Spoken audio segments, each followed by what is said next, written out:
We now return to Illinois Rising, presented by the Illinois Policy Institute, the radio show discussing the honest truth about Illinois policy and politics. Here's AM 560's Dan Proft. Dan Proft back with Pat Hughes, co-founder of the Illinois Opportunity Project, on this edition of Illinois Rising.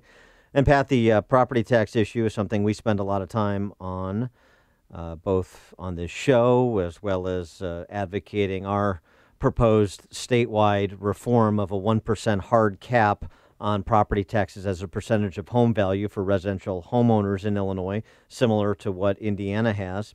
And we spent a lot of time focused on suburban Cook and the Collar counties, as well as the city of Chicago. But the property tax issue is a statewide issue, which is why we've proposed a statewide solution. And the residents of Cook and the Collars not the only ones being fleeced. Yeah, Dan, this is a problem throughout the state. And, you know, we've talked about this many times, right? Your property value goes up, your property taxes go up. Your property value goes down, and that seems to be the case more across the state now, given our fiscal problems here in Illinois, and your property taxes still go up. And you mentioned Indiana, Dan, where they do have the cap, and I think you say this all the time. Are there schools in Indiana? Yes. Are there parks in Indiana? Yes. Are there police and fire in Indiana? Yes.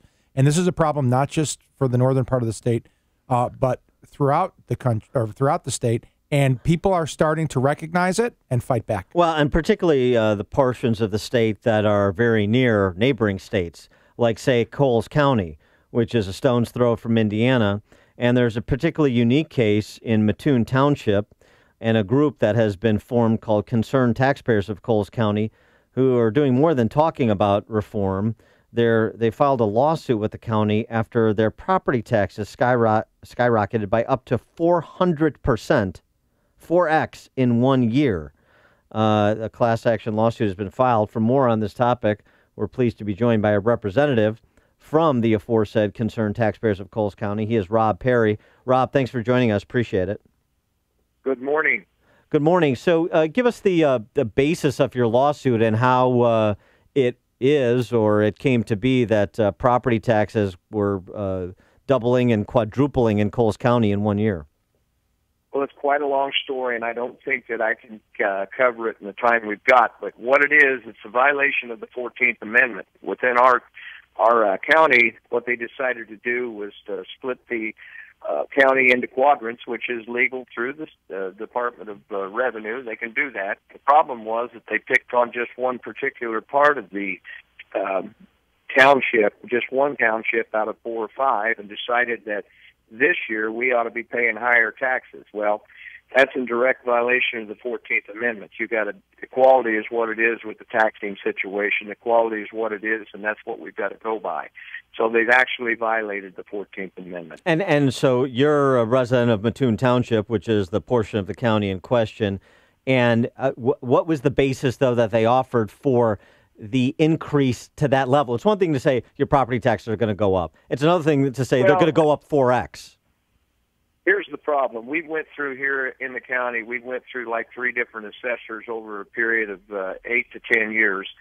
And every year they thought that they were going to reassess commercial property. Well, nobody's property stays where it's at. It's always on the incline. But particularly in the southern part of the state, and I don't know how it is where you fellows are at, but here we're still feeling the brunt of the 8 years of the administration. There's nothing going on. We've got vacancies everywhere, and it's kind of particularly crazy how the taxes, the county government says, well, you haven't been reassessed for 16 years, and now this stuff's worth gold. No, it's not worth gold. In fact, I think you owe us money because the last 8 years have been horrific as far as the economy here. So Rob, So you've got vacant properties, you've got declining homeowner values, I suspect, from where they were previously, and yet they're multiplying your taxes by 4 times. And you're in a part of the state where families, if they could move, could say, well, I'm just going to go across to the border to Indiana and live there and get out of this taxing mess. Of course, the problem with that is, how do you do it? How do you get out of your house and move, given the fact that your property taxes are going skyrocketing and that's forcing your property values down? Yeah, that's exactly what's going on. Here's the problem. The state's lost its ability to fund anything. Federal government's let us down. They pushed it to the state. The state's not getting the money. It's just a trickle-down situation. But where the real bottom lies with this is that the property that's on the tax rolls right now is not worth what they're saying it's worth. I'm saying that it's devalued, and I'm saying that nobody's they're not breaking records and rules to get to Illinois to start a business or to live here. In fact, we got, a mass evacuation of the state, and if you look at the numbers, you'll know. It's just terrible. Rob, where is the lawsuit right now? What's the status of sort of, where is it in the chain, the procedural chain? Well, procedurally, we filed it. It's registered. The papers have been set. Now we're waiting on, some kind of a date to where we'll have some type of a bench trial with the judge over the complaint that we filed. So we're kind of in the early stages. We're hoping that something gets done pretty quick because this is not right. And the point is, we've worked hard. We've been 7 months at this, and we've collected an awful lot of data, and it's not. On our side, it looks pretty good. On their side, not so good. And the township and county officials have just been unresponsive. I mean, in terms of you're trying to engage them to provide some remediation for this issue. Let me sum this up, but I want to tell your listeners, too, it's time that everybody stands up and starts looking around what's going on, because I'm guaranteeing you if it's happening here, it's happening everywhere. We've been going to meetings for about 7 months. Every month to try to ask questions because I think since we're the ones that's paying the load and the bill, we got a reason to be heard. Nobody seems to want to talk about it. They've been silent for 7 months on what they've done.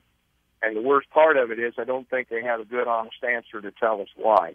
So we continue to, we're going to continue to plot on and see what we can do with it, but the issue is they're non-responsive towards any questions towards what they've done. Yeah, and the reality of it is, Dan and Rob, is that we need more people like you, Rob, to do this throughout the state, right? This should be a call to action in places in the northern part of the state, in the southern part, all over, to say this can be done if citizens get together, organize, get representation, and challenge this. And I think the problem is people sit and say, well, this is just the way government runs. There's nothing I can do except leave. But that's not true. There is a point where you can take action like you have. Here. This is a unique situation, and it'll sum it up what it's like. The people here in my area, which is Mattoon, Illinois, we are 10 miles and that's Eastern Illinois University. So we've got two towns within 10 miles apart. We got taxed this year. They didn't. And they're not responsive enough. This is the other thing. The wolf's not at their door right now, but I can guarantee you next year it will be. This is what it is that nobody cares until it gets to their front door and they have to address what's wrong. So what I'm doing is I'm calling for action, and I'm talking about statewide. We need to be on this thing. We need to educate the folks, and we need to get out in droves because this thing will actually tear us further into debt, and we'll never come out of where we want to be. I mean, this is debilitating for what's going to happen. Right, and of course, as Pat mentioned before, people are going to try and get out from underneath it as quickly as they can, skip over to Indiana or somewhere else, and that's been happening all over the state. There's no one is insulated from that and from the exodus out of the state, both families as well as businesses. We're all affected by it. The long and short of it is that if it's not taken care of and done properly, we're not saying not pay taxes. We understand that people have to pay the taxes. We just want it fair and equitable. And that's all we're asking is for people here in the government locally to be transparent and fair and equitable. That's it. That doesn't seem like a lot to ask. He's Rob Perry. The organization is Concerned Taxpayers of Coles County. Rob, thanks so much for joining us. Keep us updated on the progress with your litigation.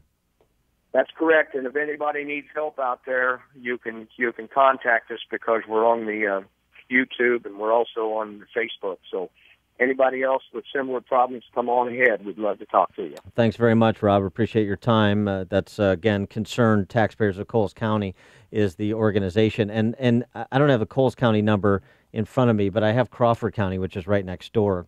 And we've done the analyses of Cook and the Collars, and we've talked about it on this show. But in addition to that, we are starting to move downstate and look at some of these other counties. school district by school district, community by community, and we'll ultimately get down to actual individual parcels of property. But in Crawford County, over 20 years, the property tax levy, real dollars, up 38%, while school enrollment, which of course drives property taxes, even downstate, less so than in the suburbs, but still downstate it does. School enrollment down 19%. So fewer students, down 19%, property taxes up 38%. That's in Robinson in Crawford County, next door to Coles. And another school district, Oblong Consolidated School District 4. Local property tax levy up 44%. School enrollment down 26%, to what Rob was talking about the exodus from some of these downstate counties where there are not job opportunities. And they're paying more and more for less and less, Dan. What's happening is those property tax dollars are just paying less teachers, teaching less students, more and more money in salary and benefits.